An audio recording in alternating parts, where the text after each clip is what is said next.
調子に乗るなよ。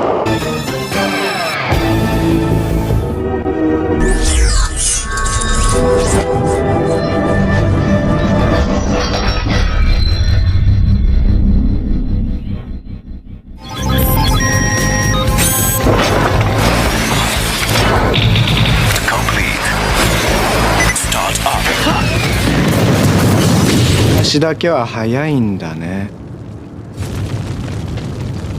Sebelum terkena hujaman peluru, rupanya si Mang Takun sempat menggunakan mode tercepatnya Faiz Axel. Setelahnya si kampret masih aja terus-terusan menabur benih kebencian pada si Mang Takun supaya ngejauhin Kiba. Sementara drama kesalahpahaman di luar sana makin runyam, kita intip dulu situasi di markas para elit Orphenok. Di sini si Takuma tiba-tiba curhat kalau dia pengen mundur dari acara taruhan. Taruhannya emang agak di luar nalar. Barang siapa yang bisa ngalahin Yuji Kiba duluan, maka dia berhak menampar semua anggota Clover. Takuma yang tampaknya sadar diri dan cari aman, ia bilang di acara taruhan ini ia nggak punya tujuan. Tapi namanya juga Kitazaki, si bocah kematian yang emang dasarnya psikopat usil, dia nggak bakal ngebiarin Takuma lepas gitu aja. Kitazaki terus memprovokasinya, itu ngebuat Takuma refleks mundur menjauh dari Kitazaki. Biar nggak makin terpojok, Takuma langsung muter otak secepat kilat buat ngasih usul alternatif yang kelihatan solutif. Ia nyaranin buat ngeroyok Kiba bareng-bareng. Toh kalau satu persatu nyerangnya, ujung-ujungnya si Kiba bakal kabur juga. Di sela-sela obrolan itu, kamera menyorot kertas origami buatan Sawada yang dipegang, yang sedetik kemudian langsung hancur lebur jadi abu di tangan Kitazaki. Sebuah pertanda visual kalau bermain-main di tempat ini taruhannya emang nyawa. Mendengar usulan keroyokan dari Takuma, Kitazaki akhirnya sepakat. Sambil berdiri dan mengulurkan tangan, Kitazaki berkata dengan sangat ramah, "Mari kita salaman."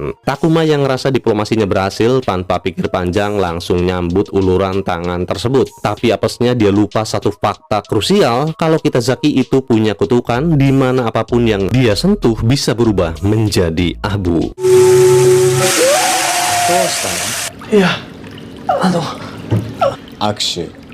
Ternyata adegan tangan hancur jadi abu itu cuma visualisasi dari rasa trauma dan ketakutan akut si Takuma kalau sentuhan sama Kitazaki. Takuma pun nolak salaman tanpa alasan yang jelas. Alhasil rencana numbangin Kiba langsung bubar jalan dan rencana mereka kembali ke setelan pabrik. Di saat dua cowok di dekatnya lagi sibuk ngebadut, pandangan mata Mbak Saeko yang sedari tadi diam rupanya tertuju pada hal lain yang jauh lebih mencurigakan, yaitu pada burung origami hijau buatan Sawada yang masih utuh dan mulus tanpa lecet sedikit pun. Nah, disinilah insting tajam Mbak Saeko keluar. Sebagai sesama anggota elit, dia tahu betul kebiasaan unik Sawada yang biasanya selalu ngebakar habis origami buatannya setelah selesai dibuat. Tapi kali ini, origami itu malah ditinggalin gitu aja dalam kondisi utuh. Lewat sorot matanya yang super intimidatif dan penuh selidik, Mbak Saeko mulai mencium aroma-aroma keanehan. Dia mulai curiga kalau ada sesuatu yang nggak beres atau ada perubahan besar yang lagi terjadi di dalam diri Sawada. Sementara di Lucky Clover lagi tegang gara-gara masalah salaman, di markas trio Orphenok Indie malah ada yang lagi asik sama dunianya sendiri. Si gitaris gagal melankolis yang tiba-tiba dapat hidayah buat ngubah jalur hidupnya. Tapi itu nggak bertahan lama, Mas Kiba yang lagi galau berat langsung jalan dengan muka lempeng dan jepret. Musiknya langsung dimatiin tanpa permios. Meski nggak ada musik, Kaido yang kini memilih hidup jalur funky sejati, ia tetap lanjut joget tipis-tipis. Meski begitu, ia sadar kalau mood Kiba nggak kayak biasanya. Ia pun menawarkan diri jadi pendengar yang baik. Kiba minta tolong Kaido untuk menyampaikan pesan penting ke Takumi. Kiba pengen banget Takumi ngasih penjelasan jujur dan alasan yang jelas kenapa tempo hari saat Takumi jadi Faiz tiba-tiba menyerangnya tanpa sebab. Padahal yang jadi Faiz kemarin itu bukan Takumi, melainkan si kampret yang sukanya ngadu domba. Usai mendengar permintaan sahabat karibnya yang tersakiti, tanpa babi bu langsung pencet tombol dan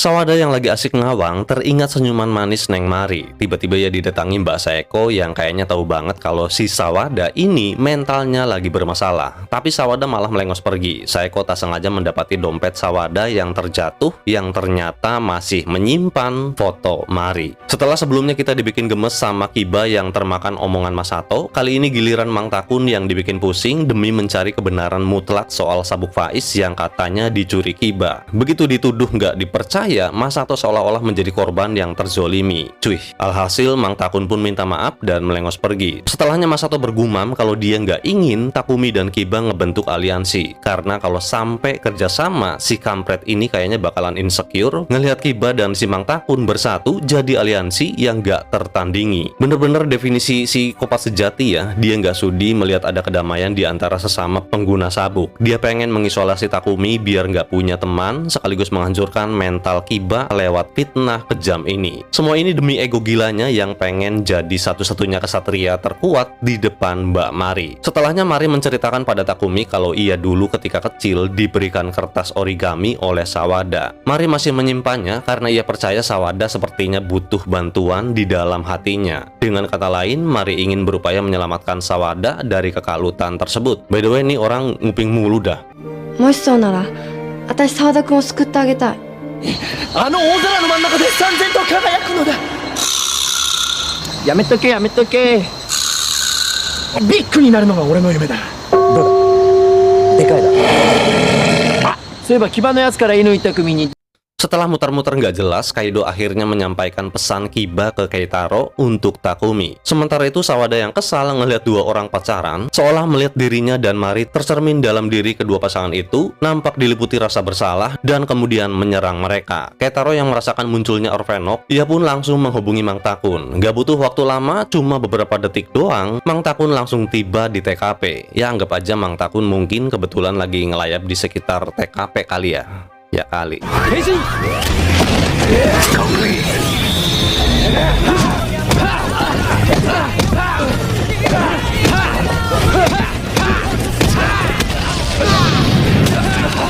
私、助けを求めてるって。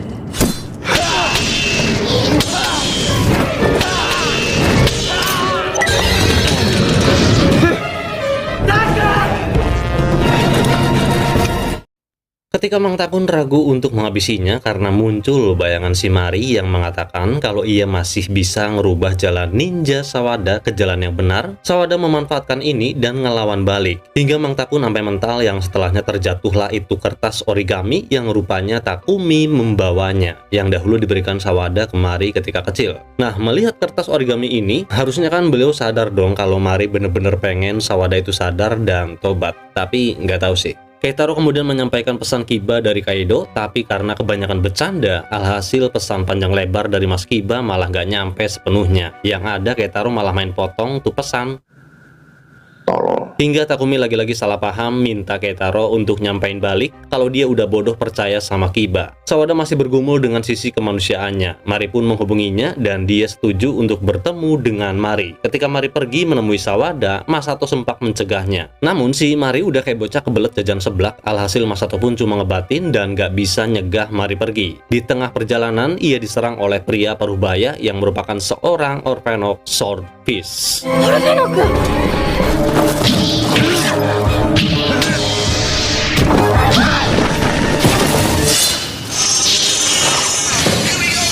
Dalam penyerangan itu, Sawada muncul. Seperti biasa, ia melakukan ritual terlebih dulu. Namun bedanya kini hanya menyalakan korek api tanpa membakar kertas origami, karena rupanya ia berniat untuk menyelamatkan Mari.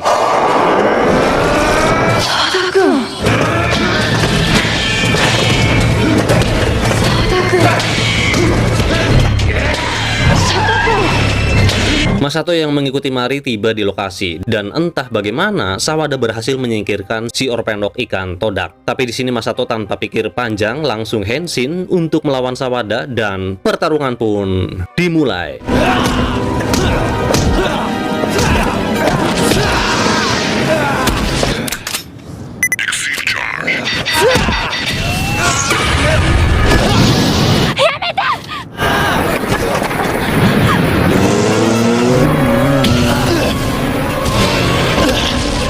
Demi menyelamatkan Sawada, Mari hampir terkena serangan Gold Smash Kaisah, tapi beruntung ia diselamatkan Takumi dengan memblokir tendangan itu menggunakan motornya. Setelahnya dari kronologi yang diceritakan Mari, Takumi dan Masato mengetahui alasan mengapa Mari melindungi Sawada. Itu karena Sawada sempat menyelamatkannya dari kejaran Orphenok. Tapi meski begitu, Masato tetap tidak mudah percaya pada Sawada. Berbeda dengan si Mang Takun, melihat Mari yang berkali-kali mencoba percaya pada Sawada, itu memicu dirinya yang juga ingin percaya lagi lagi pada Kiba. Mendengar keputusan Takumi, respon si kampret tentu nggak bakal suka. Ia beranggapan kalau Takumi terlalu lembek ke Orphenok. Ia memprovokasinya dan mengklaim kalau semua Orphenok itu musuh, jadi harus dimusnahin. Lah, bapak lu sendiri Orphenok, Mang? Emang bukan musuh tuh? Saking keselnya Masato, ia jadi pengen ngebedah masa lalu Mang Takun. Karena si kampret kan kita udah tahu sendiri lah ya, beliau anak yang kurang asupan kasih sayang. Nah, sementara si Mang Takun, masa lalunya kayak gimana nih? Di apartemen, Kiba kembali teringat momen percakapan mereka di senja estetik dengan Mang Takun. Sama halnya seperti Takumi, Kiba juga memastikan kembali untuk percaya pada si Mang Takun lewat keterangan Yuka. Karena tempo hari Yuka sempat ngobrol sama si Mang Takun. Ia mengatakan, meski Yuka tidak terlalu mengenal Takumi, namun ia meyakinkan Kiba kalau Takumi bukanlah orang jahat. Apakah bakal baikan lagi? Tapi sepertinya masih belum, karena esoknya Keitaro menyampaikan pesan buat Kiba dari Takumi tentang kekecewaan Takumi yang terlalu bodoh percaya sama Kiba. Ini pesan kalau sampai ke telinga Mas Kiba, auto duel bos. タ君から木場さんに伝言があったんだ。バカ野郎。ねえ、聞いてる？言えないよ。うるせえな。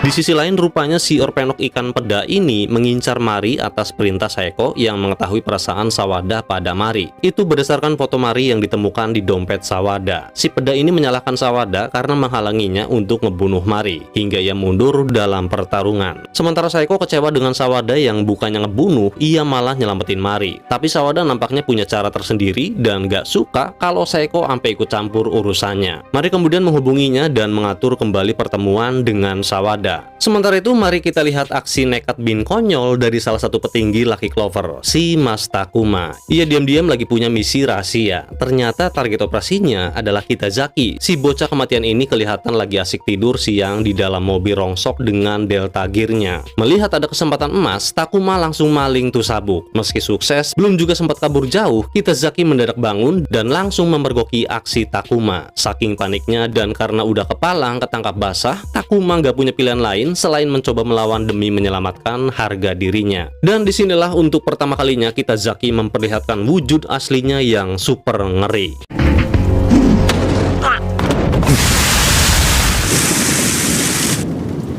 Nama desu ka?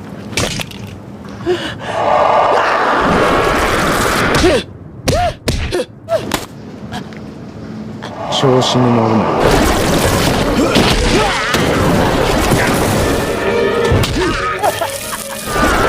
北崎さんだけデルタの力を使うなんて。どういうつもりだい？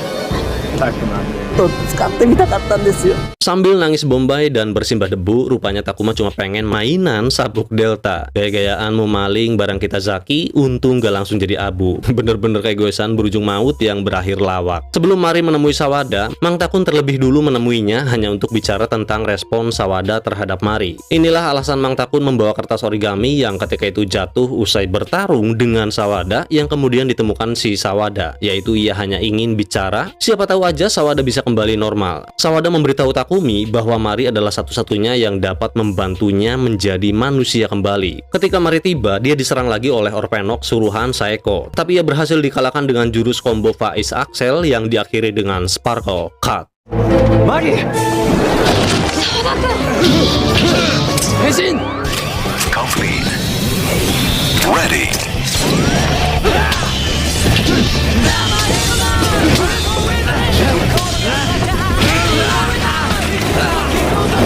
Complete. Start up. 2, 1. Time out.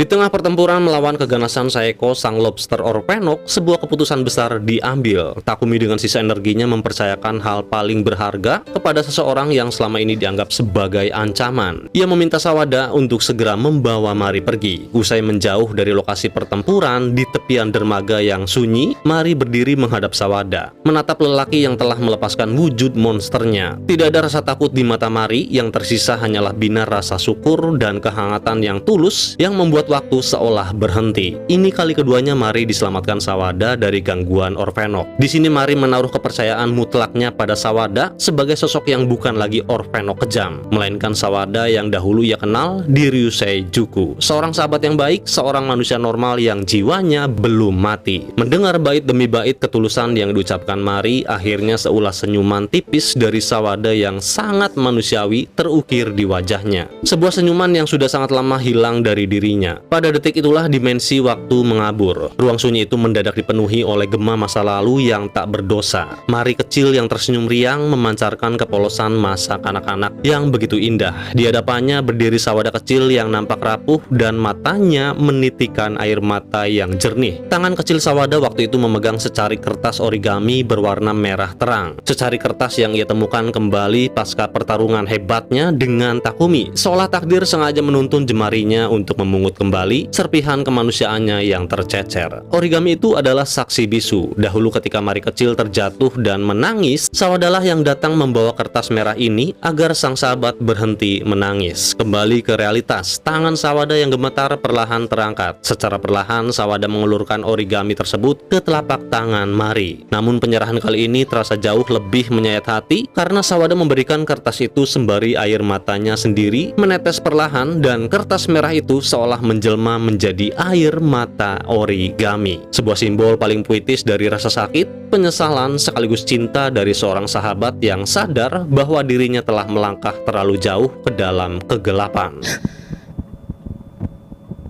君を守るためじゃない。君の命を奪うためだ。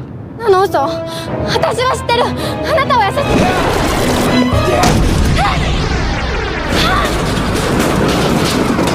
マリ触るよ。マリの気持ちを。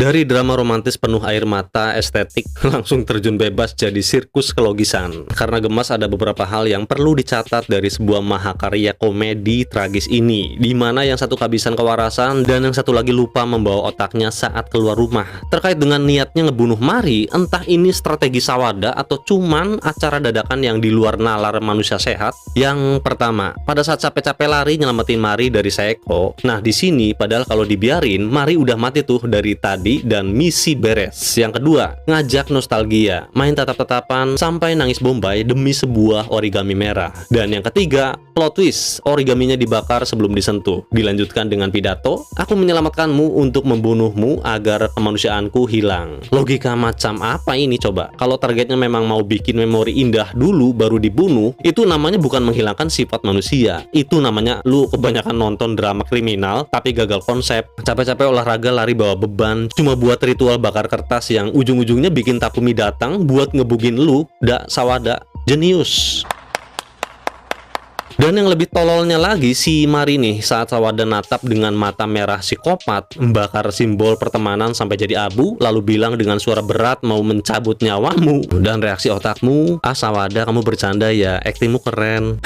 Liar aing. Dan akhirnya karena gemas melihat kelemotan otak sang mantan teman, Sawada akhirnya memberikan treatment hantaman realitas yang sangat instan. Tidak pakai debat langsung berubah jadi Orphenok dan memberikan boga mentah berkecepatan tinggi hingga Mari pun terbang estetik. Welcome to reality. Senyuman hangat di dermaga tadi langsung dibayar tunai dengan pendarahan internal. Impian indah tentang Sawada yang dulu baik hati langsung sirna digantikan visual Takumi dan Sawada yang kembali baku hantam memperebutkan gelar siapa yang paling waras di sana. Dan pada akhirnya seiring dengan pandangan Mari yang menggelap, kesadarannya menguap persis seperti abu origami merah yang ditiup angin hangus tanpa sisa. Persis seperti logika dan akal sehat kedua karakter ini yang terbakar habis oleh ego dan kepolosan yang hakiki. Di sisi lain Kaido akhirnya menyampaikan pesan untuk Kiba dari Takumi, yaitu Baka doang. Padahal pesannya panjang lebar tuh. Singkat cerita, dua lawak kita yang tidak jelas jalur hidupnya ini berencana untuk menemui seorang peramal di sebuah gedung. Tapi di dalam gedung malah terjadi kebakaran. Keitaro melihat seorang anak menangis dan kemudian menyelamatkannya. Sementara Kaido, meski biasanya ia ogah-ogahan untuk menolong orang, namun kini ada perubahan pada dirinya yang mana ia juga ikut berupaya menyelamatkan anak itu bersama Keitaro.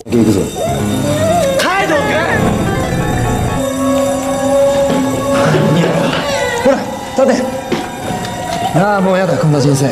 Mari kini dirawat di rumah sakit. Melihat kondisi Mari yang tak sadarkan diri, membuat Masato menyalahkan Takumi yang katanya terlalu lunak sama Orpenok. Sadar akan hal tersebut, si Mang Takun pun memilih untuk pergi. Ia juga nampak menyesal udah percaya sama Sawada. Beberapa saat kemudian, Kiba datang menjenguk Mari. Dan kebenaran banget nih, si kampret manfaatin nih momen agar Kiba percaya bahwa Takumi yang melukai Mari. Kiba pun kecewa berat. Ia menyayangkan karena sudah percaya, bahkan hampir berteman dengan Takumi. Keduanya pun berpapasan. Ketika si Mang Takun mau balik lagi bawa makanan, Kiba mengatakan, gara-gara lu Mari jadi terluka. Nah, berhubung si Mang Takun punya kecenderungan yang namanya males njelasin, ia langsung ngaku kalau itu emang bener. Dan katanya, lagian gak ada hubungannya dengan Orpenok kayak lu. Bujuk langsung disebut dong status Orpenoknya. Dan seketika itu, tanpa pikir panjang, Kiba minta Takumi untuk pergi ke tempat lain alias berduel.